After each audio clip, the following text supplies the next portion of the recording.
think every coach in the country kind of has a fine line between exams and practice, and with our team, we got to continue to make progress. On Monday and Tuesday we made good progress. Wednesday, yesterday was not great. We've stayed out there probably a little bit longer than we should have. We need to do some physical things, and so hopefully today is better. But it is a little tedious with exam schedules, and our guys have had kind of a full slate, but today we really kind of turn our attention to Illinois State. How do you do things differently this time of year with exams? It really, in some places, your times have to change, but really here, we've had no exams during our regular practice time between. I guess Blake went late Tuesday for about 45 minutes, had a problem opening up an exam, but he's really been the only one. Obviously we would, work around everything. Now, if somebody has a study session, but right now nobody's really had any conflicts. What is kind of on the forefront of your mind as y'all kind of hit the home stretch of non-conference play and get into league play in terms of what y'all need to improve on? Yeah, I think we've got to become a better offensive rebounding team, rebounding team, period, especially if you're going to try to win on the road. I just think kind of keep making progress with ball movement, which that's getting better, and to see if we can go do it against a quality opponent on the road, and then just, I think like every coach in college basketball, trying to be able to guard the dribble, to be able to guard the dribble drive, and it's something we got to keep improving on. When you talk about the rebounding troubles, do you think there are skills or fundamentals that need to be worked on, or is it all effort?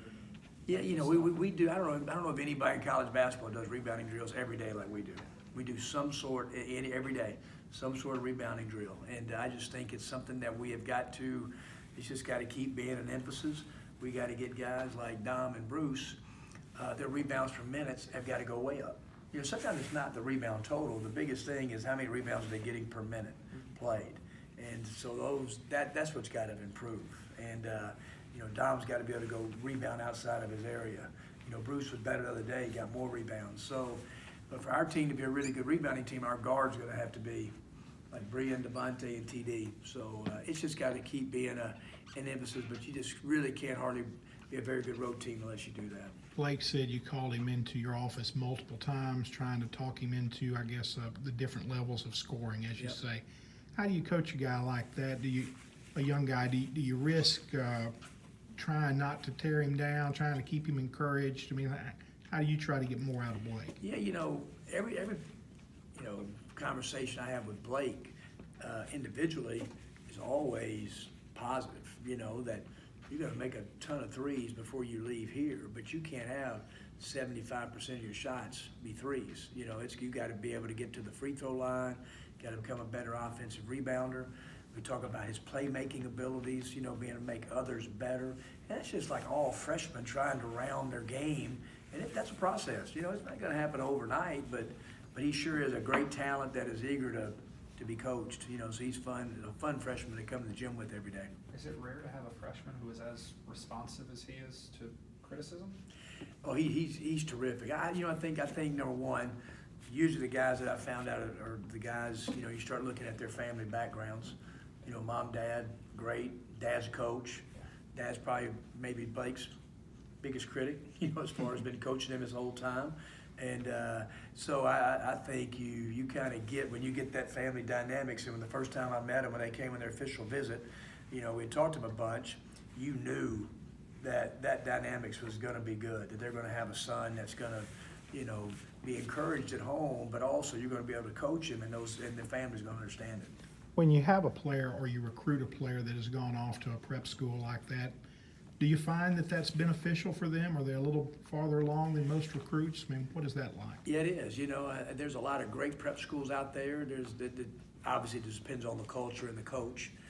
Sunrise has excellent coaching staff, great culture. He's going to play against high-level talent. The schedule they played last year was phenomenal, so he's going to be right there all the time. So it really did. He came in as a really mature player. Not only his family upbringing, but then obviously going away from home and getting that kind of instruction daily. Do you have to get a better idea of what you have as far as your bench in the next couple games?